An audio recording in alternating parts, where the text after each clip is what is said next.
October 9th, 1973. The day the divorce became final. The day Priscilla Presley officially stopped being Mrs. Elvis Presley. The papers were signed. The lawyers had done their work. And now, on this gray autumn morning, Priscilla drove through the gates of Graceland one last time. Not as Elvis's wife, not as the mistress of the mansion, but as a visitor, coming to say goodbye. Elvis was waiting for her in the living room, pacing back and forth, unable to sit still. He had barely slept in 3 days. His eyes were red and swollen from crying. His hands were shaking, not just from the pills, but from sheer anxiety. The Memphis Mafia had tried to talk to him that morning, but he waved them all away. "I need to do this alone," he said.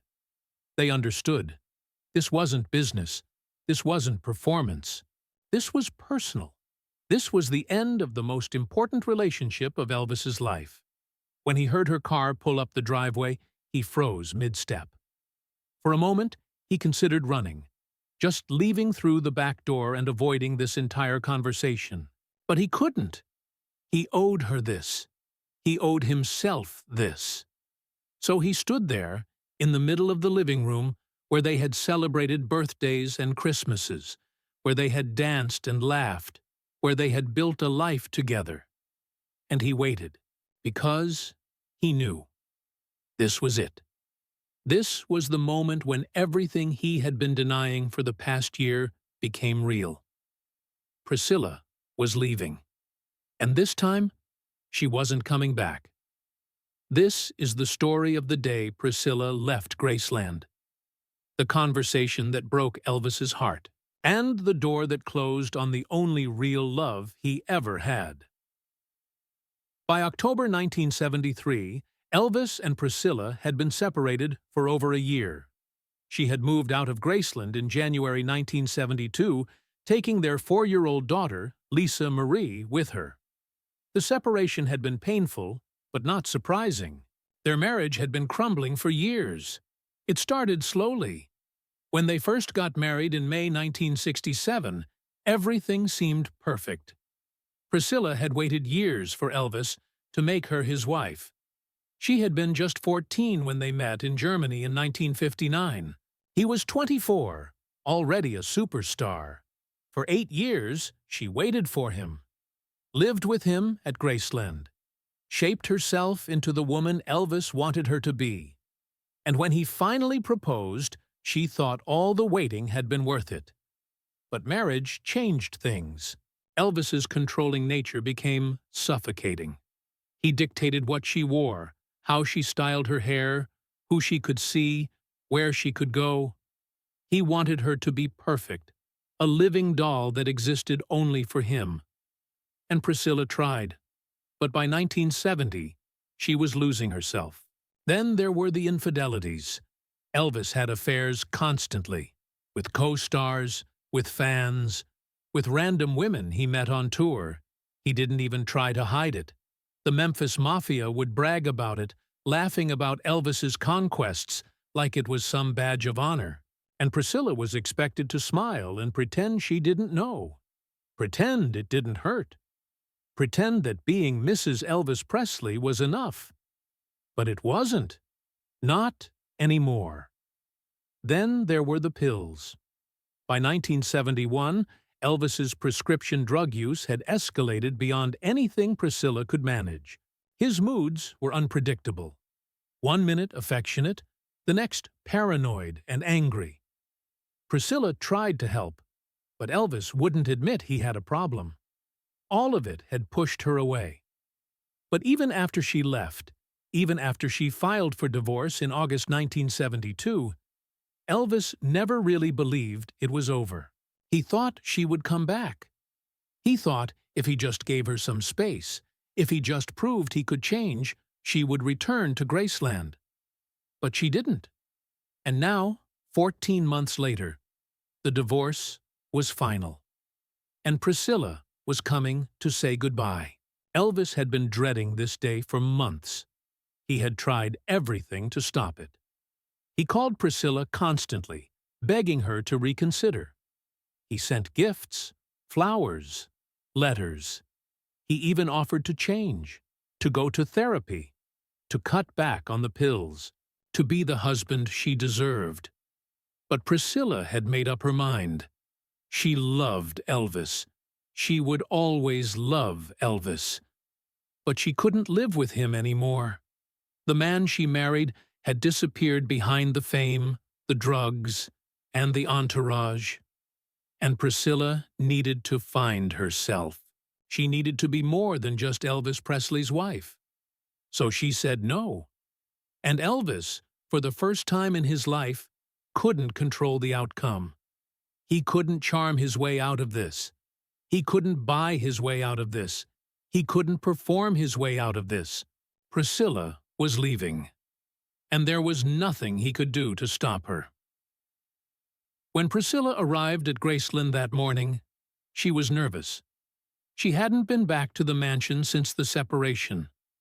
Walking through those familiar doors felt strange, like visiting a place that used to be home but wasn't anymore. She found Elvis in the living room, standing by the window, looking out at the lawn. He didn't turn around when she entered. He just stood there, silent. Priscilla said softly, "Elvis." He took a breath. Then he turned to face her, and the look on his face nearly broke her. He looked lost, defeated, like a man who had just realized he'd lost the most important thing in his life. But what happened next surprised everyone who knew them. Elvis didn't yell. He didn't plead. He didn't make a scene. Instead, he walked over to Priscilla, took her hand, and said, "Can we talk? Just the two of us?" Priscilla nodded, and together they walked to the kitchen, the one place in Graceland where they used to feel normal, where they used to sit and talk like a regular couple. Elvis made coffee. His hands were shaking so badly he almost dropped the pot. Priscilla watched him, her heart aching. Because even though she knew leaving was the right decision, it didn't make it any easier. This was still Elvis, the man she had loved since she was 14 years old, the man who had been her entire world for over a decade. And now she was walking away from him. They sat at the kitchen table, and for a long moment, neither of them spoke. The silence was heavy, filled with years of unsaid things. Priscilla looked around the kitchen, the same kitchen where she used to make Elvis his favorite meals, where they used to sit and talk for hours when he came home from touring. Back when things were simpler, back when she still had hope. Finally, Elvis said, "I don't know how to do this, Scylla. I don't know how to say goodbye to you." Priscilla's eyes filled with tears, but she held them back. She had to be strong. For both of them. "I don't either, but we have to." Elvis shook his head, his voice desperate. "No, we don't. You can stay. We can fix this. I'll change. I promise. I'll go to therapy. I'll cut back on the pills. I'll be better. Just don't leave." Priscilla reached across the table and took his hand. It felt smaller than she remembered. More fragile. "Elvis, you've been saying that for years. And I know you mean it when you say it. But you can't change. Not in the way you need to. Because changing would mean giving up everything that makes you Elvis Presley. The control, the lifestyle, the entourage, the fame. And I can't ask you to do that. It wouldn't be fair to you." Elvis's voice cracked. "Then what am I supposed to do? Just let you go?" Priscilla squeezed his hand tighter. "Yes. Because holding on is hurting both of us. You know that. I know you know that." Elvis pulled his hand away and stood up abruptly, walking to the other side of the kitchen. He gripped the counter, his knuckles white. He leaned against it, his back to her. And for a moment, Priscilla thought he might break down completely. His shoulders were shaking, but instead he took a deep, shuddering breath and said, without turning around, "Do you still love me?" The question hung in the air. Priscilla closed her eyes. This was the hardest part, because the truth was complicated. "I'll always love you, Elvis. But love isn't enough. Not when everything else is broken. Not when staying together means destroying each other." Elvis turned around slowly, and there were tears streaming down his face. Priscilla had seen Elvis cry before, when his mother died, when he was overwhelmed by the pressure of fame. But this was different.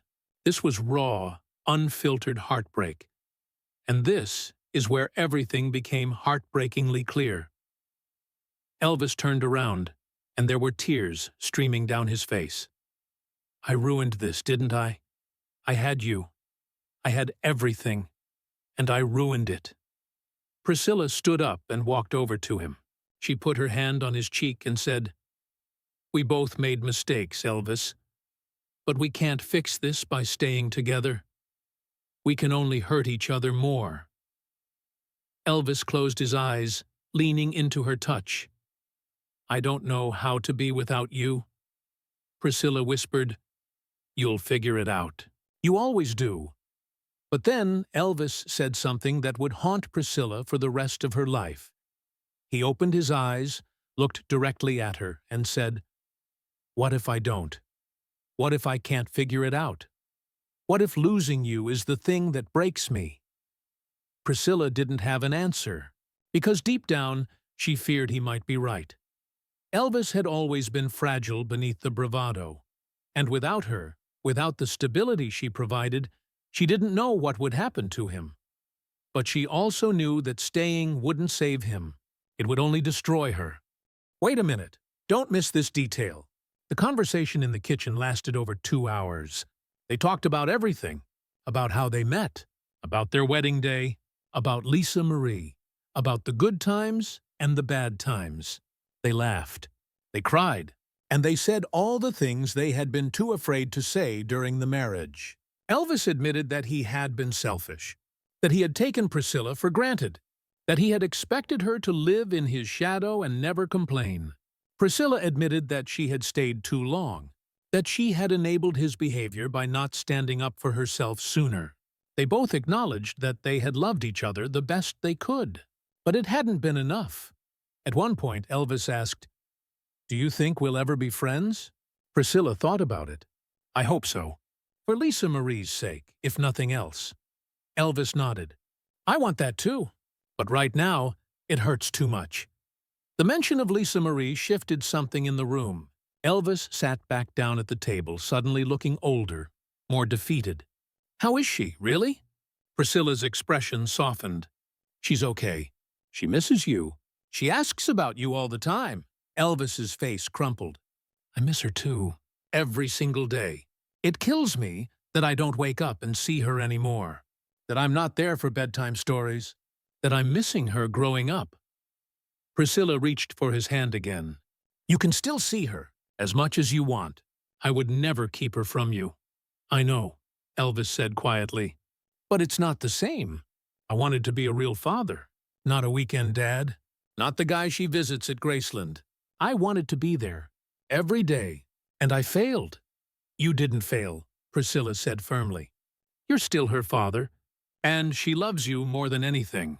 That won't change just because we're not together." Elvis looked up at her, his eyes red and pleading. "Promise me something. Promise me that no matter what happens between us, you won't let her forget me. You won't let some other man replace me." Priscilla's heart broke at the vulnerability in his voice. "Elvis, no one could ever replace you. Not in my life, and certainly not in Lisa Marie's. You're her daddy. That's forever." Elvis nodded, but he didn't look convinced. Fear flashed across his face. The fear that he was becoming irrelevant, even to his own daughter. "What if she grows up and doesn't need me?" "She'll always need you," Priscilla whispered. "Just maybe not in the way you expect." Priscilla agreed. It does. But maybe someday it won't. Elvis looked at her with a sad smile. You were the best thing that ever happened to me, Scylla. I hope you know that. Priscilla smiled back, tears running down her face. You were the best thing that ever happened to me, too. Even with all the pain, I wouldn't trade it. You won't believe this, but as the conversation came to an end, Elvis did something unexpected. He stood up, walked to a drawer, and pulled out a small velvet box. He handed it to Priscilla. I want you to have this. Priscilla opened the box. Inside was a delicate gold bracelet with a single charm, a small heart engraved with the words, Always, E. Priscilla looked up at him, confused. Elvis, I can't… He shook his head. It's not about us anymore. It's about remembering that once we were everything to each other. And that meant something. Priscilla closed the box and held it to her chest. Thank you. Elvis nodded, his jaw tight, fighting to keep his composure. You should go now, before I change my mind and beg you to stay again. Priscilla knew he was right. If she stayed any longer, it would only make this harder. So she stood up, smoothed her dress, and prepared herself for what came next. She walked over to him one last time. She reached up and gently touched his face, her thumb brushing away a tear on his cheek. Take care of yourself, Elvis. Please, for Lisa Marie, for yourself. Just try. Elvis closed his eyes and leaned into her touch, savoring it one final time. I don't know how to be alone, Scylla. You're not alone, she whispered. You have people who love you. You have Lisa Marie. You have your music. You'll be okay.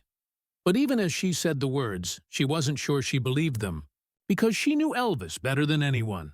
She knew his demons. She knew how fragile he was beneath all the bravado. And she knew that without someone to anchor him, he would drift. But she also knew that she couldn't be that anchor anymore. It was destroying her, and staying would have destroyed them both. She pulled her hand away and stepped back. Elvis opened his eyes, and for a moment, they just looked at each other, memorizing, saying goodbye without words. Then Priscilla turned and walked toward the front door of Graceland. Elvis followed her, keeping a few steps behind, as if getting too close would make him change his mind and grab her, beg her not to go. When she reached the massive front door, the door she had walked through as a bride, the door she had carried Lisa Marie through as a newborn, she stopped. She turned to look at him one last time, the man she had loved for more than half her life, the man who had been her entire world, the man she had to leave to save herself. Goodbye, Elvis. He couldn't speak. His throat was too tight. His chest was too heavy. So he just nodded. A single, small nod that said everything he couldn't put into words. And then Priscilla opened the door and walked out. But you haven't seen the most heartbreaking part yet. After Priscilla left, Elvis stood in the doorway, watching her car disappear down the driveway.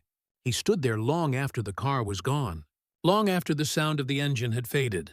He stood there staring at the empty driveway, at the closed gates, at the place where she had vanished from his life. Then he walked back into the house. He closed the door, and the sound of it clicking shut echoed through the empty mansion like a gunshot.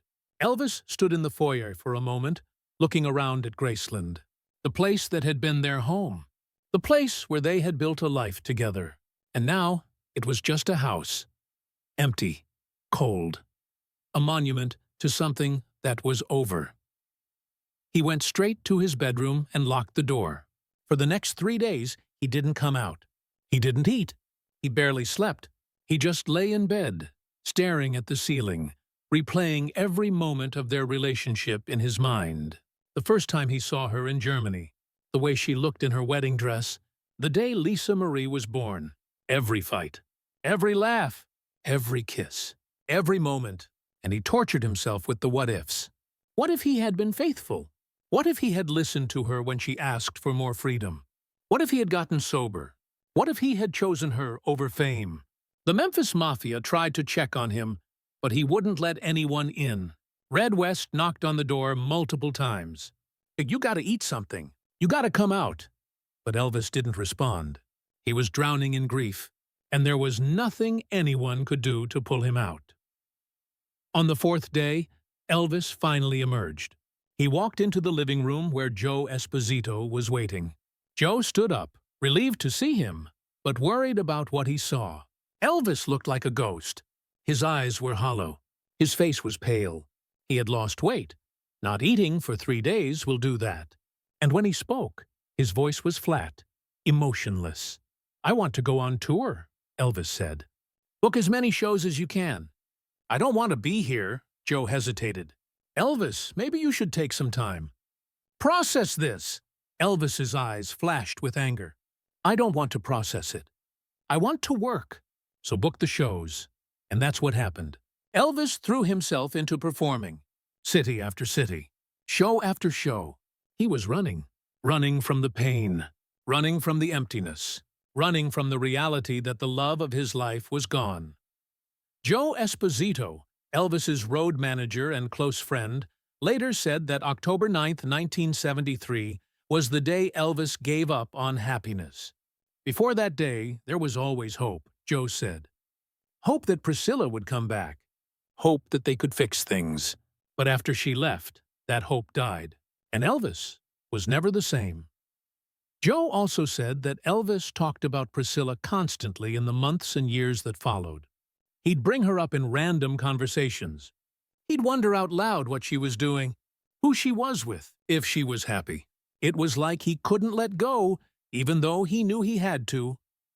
Linda Thompson, who became Elvis's girlfriend a few months after the divorce, said that Elvis never stopped loving Priscilla. "He loved me," Linda said in interviews. "But I always knew I was second. Priscilla was his first love, his true love, and you don't get over that." Linda also said that Elvis would sometimes call Priscilla late at night, just to hear her voice. He wouldn't say anything important. He'd just ask how she was, how Lisa Marie was, and then he'd hang up. It was his way of staying connected to her, even though they weren't together anymore. What you're seeing now is nothing compared to this, because the divorce had a ripple effect on every aspect of Elvis's life. His performances became more erratic. His drug use escalated. His weight fluctuated wildly. And his relationships with other women were shallow and transactional. He dated models and beauty queens, but none of them filled the void Priscilla left. Because Priscilla wasn't just his wife. She was the one person who had known him before the fame consumed him. She had loved him when he was just a boy from Memphis with big dreams. And once she was gone, Elvis felt like there was nobody left who really knew him. Nobody who loved him for who he was, rather than what he could give them. Priscilla, for her part, struggled with guilt. She knew she had made the right decision, but she also knew that leaving Elvis had broken something in him. In later interviews, she admitted that she worried about him constantly. "I felt responsible," she said, "not for his choices, but for his pain, because I knew how deeply he felt everything, and I knew that losing me was one of the hardest things he ever went through." But Priscilla also knew she couldn't save him. She had tried for years. She had enabled his behavior, covered for him, made excuses for him, and in the process, she had lost herself. "I had to choose," she said in a 1985 interview. "I could either stay and watch us both drown, or I could leave and give us both a chance to survive." It sounds selfish when I say it out loud, but sometimes self-preservation isn't selfish. It's necessary. Still, the guilt followed her. Every time she heard about Elvis's declining health, every time someone told her he wasn't doing well, she wondered if leaving had been the right call. "You always wonder," she admitted. "What if I had stayed? What if I had tried harder? What if I had been stronger?" But then I remind myself, I did try. I tried for years. And at some point, you have to accept that you can't save someone who doesn't want to be saved. Priscilla also said that she tried to stay in touch, to be there for him as a friend. But it was too painful for both of them. Every time we talked, it brought everything back. The love, the loss, the what-ifs. And neither of us could move forward if we kept looking back. The last time Elvis and Priscilla had a real conversation was in 1977, just a few months before he died. Priscilla had called to check on him because she had heard he wasn't doing well. Elvis picked up the phone, and for a moment, neither of them spoke. Then Elvis said, "I miss you, Scylla." Priscilla's voice broke. "I miss you too." They talked for about 20 minutes. About Lisa Marie, about life, about how strange it was that they had gone from being everything to each other to being strangers.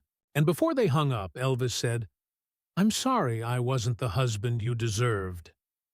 Priscilla, crying now, said, "I'm sorry I couldn't save you." Elvis was quiet for a long moment. Then he said, "Nobody could, Scylla, not even you." And that was the last real conversation they ever had. When Elvis died on August 16, 1977, Priscilla was devastated. She flew to Memphis immediately. She walked through Graceland, the place that had once been her home, and she was flooded with memories, the good ones and the bad ones. She saw Elvis lying in his casket, and she couldn't believe he was gone. This larger-than-life man who had dominated her world for so many years was just gone. And all she could think about was that day in October 1973, the day she walked out the door, and she wondered, for the rest of her life, if things could have been different. If she had stayed, would he still be alive? Or would they have both been destroyed? The truth is, nobody knows. But what is clear is that the day Priscilla left Graceland was the day Elvis lost his anchor. She had been the one constant in his chaotic life. And without her, he drifted. He tried to find meaning in his music, in his performances, in his relationships. But nothing worked, because the one person he wanted, the one person who had truly known him, was gone. And Elvis spent the last 4 years of his life trying to fill a void that couldn't be filled. In the decades since Elvis's death, Priscilla has spoken openly about their relationship. She has said that despite everything, she has no regrets. "I loved him," she said, "and he loved me. And for a time, that was enough." But life is complicated, and sometimes love isn't enough to save two people from themselves. She also said that she believes Elvis knew, even before he died, that their divorce was inevitable. "He knew we couldn't have stayed together," she said. But knowing something and accepting it are two different things. And I don't think Elvis ever really accepted it. So the story of the day Priscilla left Graceland is not just a story about divorce. It's a story about love and loss, about two people who were perfect for each other in some ways and completely wrong for each other in others. It's a story about the cost of fame, about the impossibility of being Elvis Presley and having a normal life. And it's a story about regret, because both Elvis and Priscilla spent years wondering what could have been, what should have been, and what was lost the day she walked out that door. Tell us in the comments, have you ever faced a moment where you had to prove yourself or lose everything? What's the hardest comeback you've ever made? Do you think the pressure of fame is worth the glory? Let us know what city you're watching from today. Subscribe to our channel for more untold stories of Elvis Presley, the moments that tested him and the performances that defined him. Hit the bell to never miss a story that matters.